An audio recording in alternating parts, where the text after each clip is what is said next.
Hi, my lovelies. Good evening. How are you guys doing? Hope you guys are not too cold. It's been raining non-stop for weeks, and this week has been exceptionally rainy. If that's a correct sentence.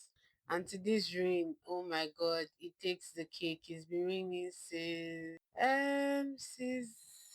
the early hours of the morning, and it just stopped around 7 or 6 this evening, and it's just I think past 8 or thereabout. So yeah, hope you guys are not cold. I kind of but feel for those of us that has to be up and about, the rain, the flood.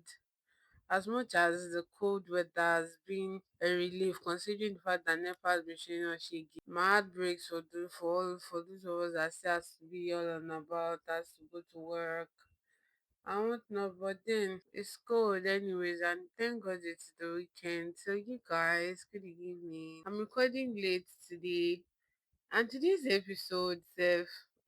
I have no particular direction as to how this episode is going to go, because I'm not, I didn't prep anything. In fact, I did not have it in mind to record. I was just walking and I was like, might as well just record. So today is going to be more of bookish ramble, to be very honest. I know the past few months has not been so consistent, but I've been very lucky and I've been consistent with my reading, no reading slump, and you don't know how happy that makes me. I was seeing on my bookfinder status, she was like that one of the things that or achievement that she's had this year is the fact that she has not had the reading slump, considering the fact that reading has been our escape or has been our means of escaping, how insane or how stressful, exceptionally stressful the days or life has been lately for her. And to be honest, I'm very, very grateful for that. And I count it as an achievement myself, because this year has been it's not even, I tell you, it's not even been so all of that, but books, I've found books as they've been more solitude for me this year, more than ever. The solitude I find in books this year, oh my goodness, I don't think I've experienced it as long as I believe I've been reading.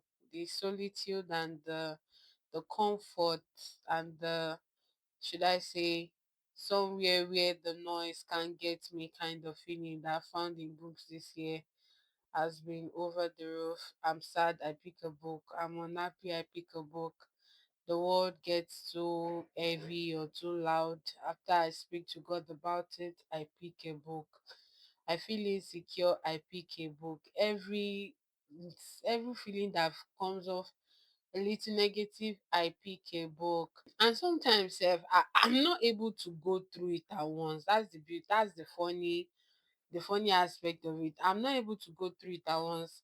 I found that in, like, for like the past 2 months, I've been slow read. Like, I've been reading slower than I normally would. There are times where I find a good read and I breeze through it and I just in a puff I'm done. But on an average, I've been reading slowly. But still, I'm still meeting rather my reading goal, and I just found solace in books. Even there was a time, sometime last month, that I was scared that I was teetering on the edge of a reading slump. And I know that I cannot afford the reading slump right now. I can't. The world just keeps getting louder and louder, and reading and books have just been my solace. I cannot afford one. So I think one of the things that I did subconsciously, I'm just realizing it now, self, that subconsciously I slowed down my reading pace. I tried not to breeze in through books so that way I don't get exhausted or tired. And I've been reading different genres. I found really nice newer authors. Like now I found Ken Foley, and there's this other author that I discovered. Ken Foley and oh my goodness, for some reason I can't remember him. And Jeffrey Archer. Those two, they bound on political thrillers, and it's been good, especially Jeffrey Archer. I don't know how I managed to evade that guy so long. He's a beautiful, beautiful, beautiful storyteller. I'm surprised, and it's political thriller, and that's a new genre that I haven't really ventured into it, and I find that I like it. Or maybe it's just that Jeffrey Archer is just an incredible author and an incredible storyteller. He writes beautiful stories, very, very beautiful. You guys, I got a new Starco, and you bet your sweet whatever. I have like three or four Jeffrey Archers and Ken Foley. I like to think it's Ken Foley, not Ken Follett, but either ways, and I'm going to go into them. This I'm hoping. I believe they'll be good reads anyways. So I think that's one of the things I've been. I feel like I feel like updating you guys. You guys, like I said, there is no direction, and it's just bookish ramble. It's just bookish rambles. So last month was a good. I think I read like 8 or 9 books last month. So that was very, very good. Good for me. I went back to Agatha Christie and Cutting Poirot's Last Case. Apparently, I realized that it's the last book in a series, and I am very, very determined to read all of that series. It's 44 books in that series, and so help me God, I'm going to read every one of them as much as it doesn't even have to be at once. I don't have to find it so sequentially, but I'm going to read each and every one of the books in that series. Agatha Christie is such a I don't know, I just feel enamored by her writing. I like her style of writing, her style of thriller that borders on mystery.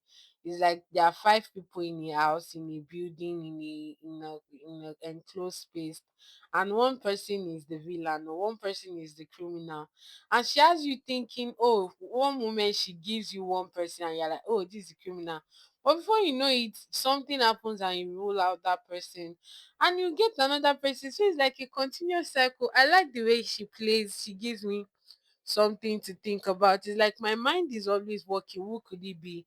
Who might it be? This and this and this and that, and it just me. I don't know. I love that idea of going in circles, trying to figure it out. The mystery about it.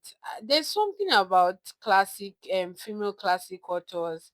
I discovered this thing to Margaret Atwood, and I cannot help but just be enamored as well by her writing. I just find that there's something unique in whatever genre they decide to pick. There's just a unique aspect of it, be it even Jane Emma. Although I've not finished that Jane Eyre self that I told you guys that I was reading, I haven't finished it. I just got bored and I still intend to finish it. But there is something very unique about classic author, female classic author. Cla- I don't know, I can't even pinpoint it because it's not even a particular genre. For example, now Agatha Christie she's a mystery slash thriller author. Margaret Atwood, I think she borders on quite one or two genres because I've just read one of her book, and I googled and saw that she wrote Anthony Tale, and that isn't the same as this book that I read. I read The Blind Assassin. You guys, that was one of the things I decided to talk about too because there is no one to talk about with this my bookish ramble, and it's just you guys for me. It was one of the things that even prompted me to be like, you know what, might as well just pick the mic and just speak about it. I finished reading The Blind Assassin, was it 2 or 3 days ago? I loved it. And I realized that it's one of my top rated books this year. I think I rated it a 9 or 8.5. The should I say the funny? I feel like I say that a lot. The funny thing about this book is I picked and dropped it twice. I first picked it last month. Was it April? April or May? No, May. Yeah, I picked it not last month. Sorry. I picked it around May.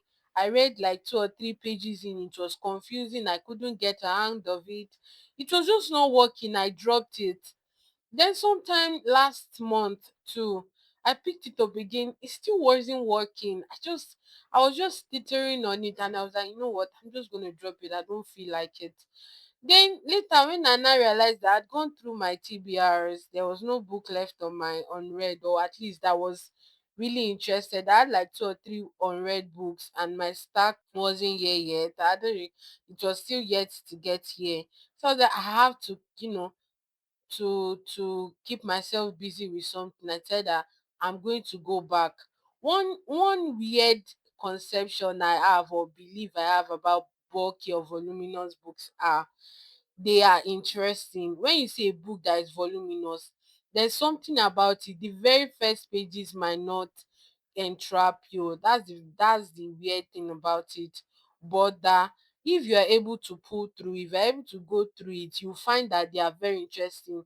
I have a belief that there is something really good about a book for an author to keep on and keep on and keep at it, so much so that it runs about 600, 500, 700 pages.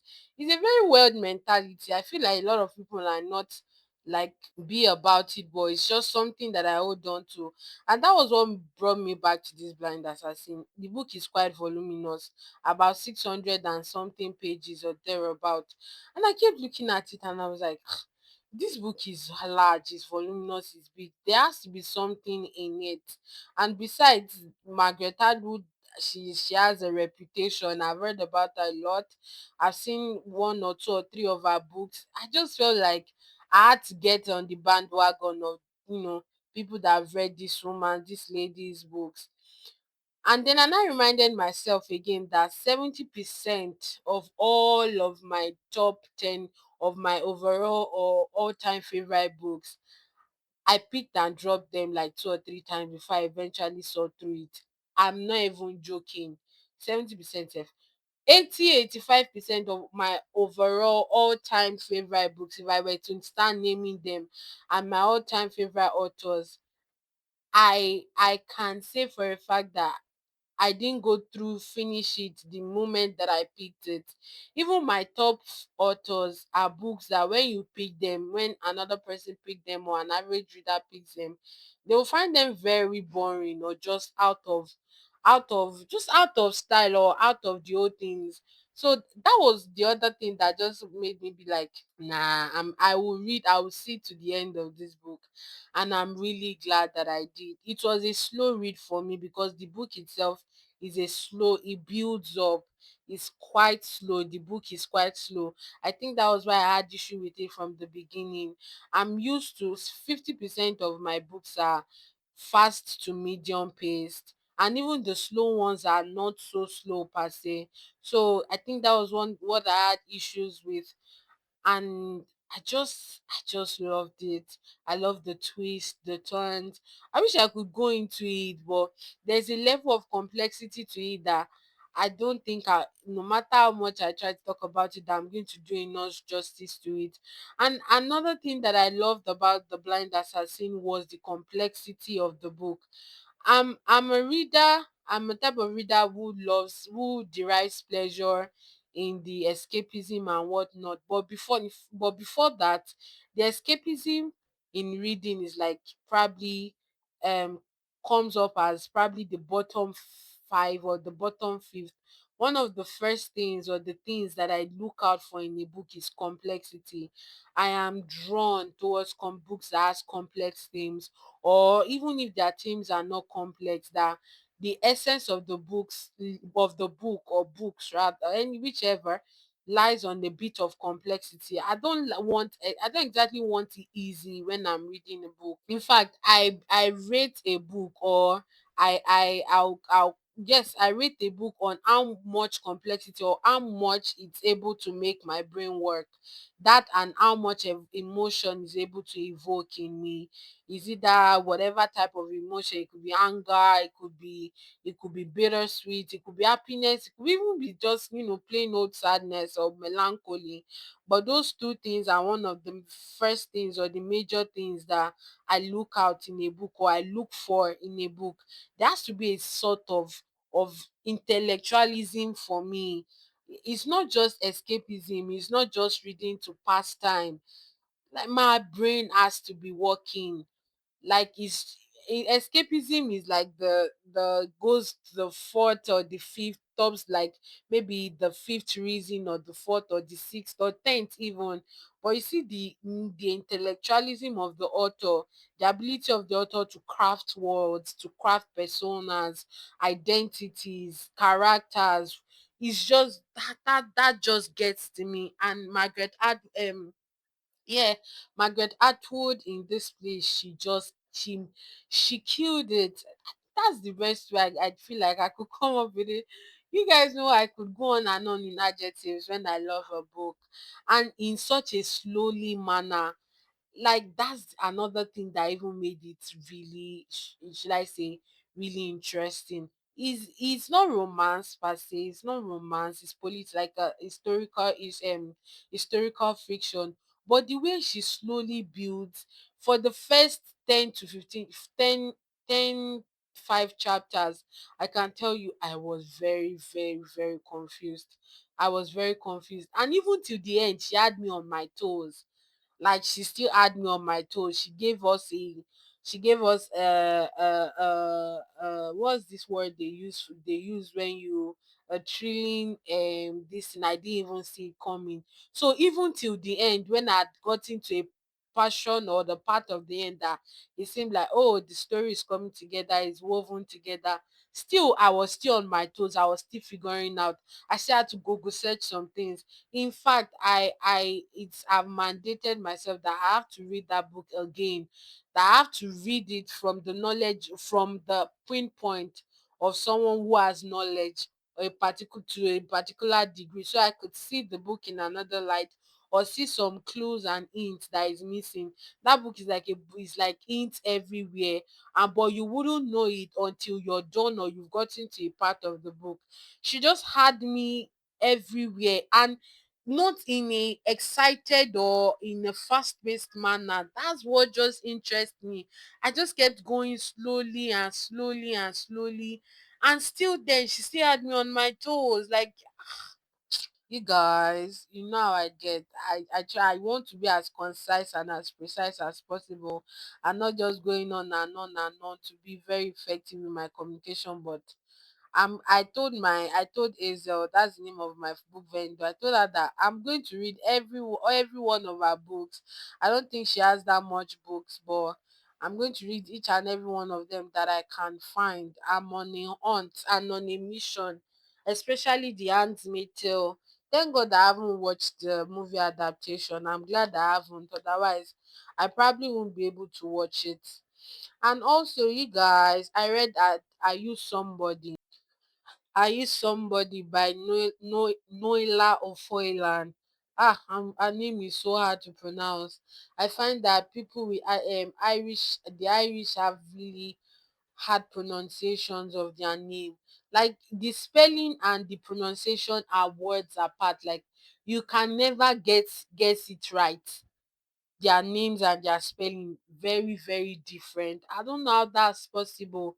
I read that book, Sha, and it's a memoir. You guys, I don't think I've read a memoir that is that complicated. I had a day called through the reading of the book, and I was so intent. You guys know I'm very, very, I find it hard to drop a book. I just find it really hard. I don't know why I can't do it. If I tell you that I didn't finish a book and I'm intent on not going back to pick it, something is very wrong. Be it with the book, be it with the writing, but there's something wrong somewhere. But for some reason, I could have dropped this book, and gone back to it. But for some reason, I needed to see it through. Probably because of the complexity of her story. I don't know. But then after I was done with the book, it was later that I now started realizing that it isn't exactly the book that is complex or that is just all over the place. But her story itself, when you read that book, it felt like, considering the fact that she's a journalist and she has a career in writing, I keep thinking, how is a writer writing a book in such? It felt like he had no sequence, there was no order. It was just like an all over the place story. The only reason why it was passable at first, or at least when I started reading, was because oh, it was a memoir. It wasn't like a fictional book that, okay, it has a set of story, a character, a build up.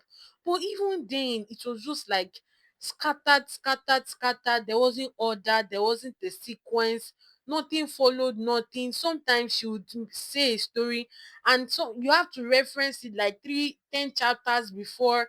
It was just everywhere, and I was just, I wouldn't say livid or angry, but I was like, how is someone who has an history of writing, who is not like a is not new to writing, who is a journalist and who has written, write such confusing terms. But as I continue to read that book, and as I continue to like just go forward in the book, I realized that it's a life that just, it's just a life that is like that. There wasn't any any form of order. It was just perchy, perchy, perchy. Noala, what did I pronounce it again? As you guys forgive me. And then their names are very, very complicated, and I feel I don't like if I butcher authors' names. But she's Irish. She has an alcoholic mother, and or absentee type of father. Her life story just goes, it's just, was just haphazard, and it was so ordinary. That's the weird and odd aspect of it. It was your typical ordinary life, someone just navigating and trying to find their way and their path, but it was so, it was just all over the place. And one of the things that stood out to me the most in that book was the effect of of a person's childhood in each and every aspect of your life, even till you die. Even till you die, how that early stages of your childhood, your father's life, your mother's life, how they train you, how they bring you up, how it seeps into every fragment. Be it fragment means small, right? Every aspect, every facet, every angle, how it determines or shapes the turnout of your life. That book just made it, I don't know, it just took from me in a way, physically, emotionally. I don't even know how to explain it, you guys. That book was just everywhere. I was just confused and lost after I was done. But then I think it was still eye opening in a lot of manner, and that even the oddest and ordinary looking life, the life that seems the oddest, the life that seems like the most ordinary, there's still a level of complexity and hardness to it. I guess that's just life on its own, anyways. Oh, you guys, I read the housemaid secret. I feel, you guys remember we spoke about Frida McFadden when I first read that book. I told you guys I was really, really pumped up to read it, because everywhere, bookstagram or Instagram or her name everywhere, Frida McFadden. And the first one I read, I think the teacher was such a letdown. But then the housemaid, compensated to a fault. So now the next book on that, in that the housemaid series, the housemaid secret, you guys, I don't know whether I was disappointed. I don't know whether I felt, cheated out of my money. I don't even know. The funny part is that our books are one of the most expensive books on the market. It's not voluminous, it's barely 300 pages long. And it's, by the time you are done reading it, ah, it feels like someone cheated me. Like, it's a good, okay, averagely written thriller. I'm not even going to say it wasn't entertaining to some point. I realized that with Freedom of Fighting, she's not exactly much of a good, no, I won't say not a good writer.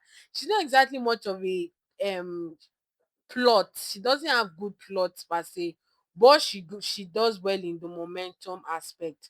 When you talk about pace, the momentum of a book, she's very good. It goes fast, and you're racing. There's a race against time. But when we talk about a plot that should supposedly match that pace, she's lacking. I find I've come to, in like two or the three of her books that I've read, I find them lacking. Her thrillers are okay, they are manageable, they are average at best for me. But then I just felt, I was just, I don't know whether it's anger, I don't know, I don't even know. I was like, no, I can't imagine I spent this money amount of money to buy this book. It's not worth the price that I bought it. It's not worth it at all. I've read really great psychological thrillers that are very great books that are not as expensive as that. I felt cheated out of my money. I don't get the lore. I don't get the hype about our books. Especially you see this housemaid secret. I already unraveled the plot before I finished it. I already knew what was happening. I already knew what was going to happen at least. I just needed to be sure to confirm. And it was as I thought. The only plot twist that I got was at the end. And I kind of even saw that coming in a way. That was the only thing that I know that, oh, got me, was a surprise or whatnot. Other than that, the first or second chapter that I picked that book, I just could tell. I just knew it. I don't know. It was a letdown, to be very honest. I just felt let down.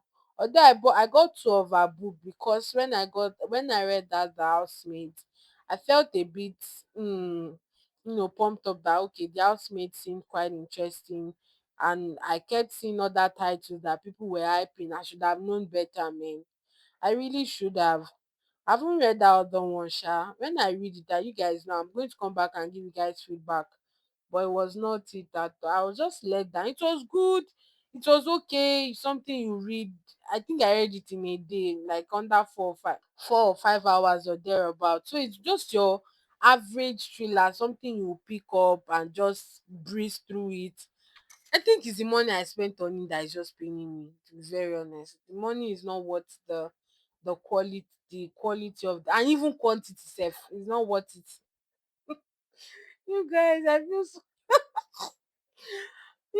I felt so cheated out of my money, to be very honest. But that's it. I think those are the three books I've read. Okay. I read I Used Somebody last month. It was the last book I read last month. So far this month I've just read three. I read Star-Crossed Assistant. These days I find myself just wanting to read cheesy, sweet, sweet love. But it's very hard to find all of those because almost every romance book these days that is not completely Christian fiction romance is soft porn. Everything na soft porn. So it's almost very hard to find a just sweet, cheesy romance that has you kicking your feet in the air and just has you feeling, oh. It's one romance book that I think I've read like that. And I think I spoke about it. I told you guys about it.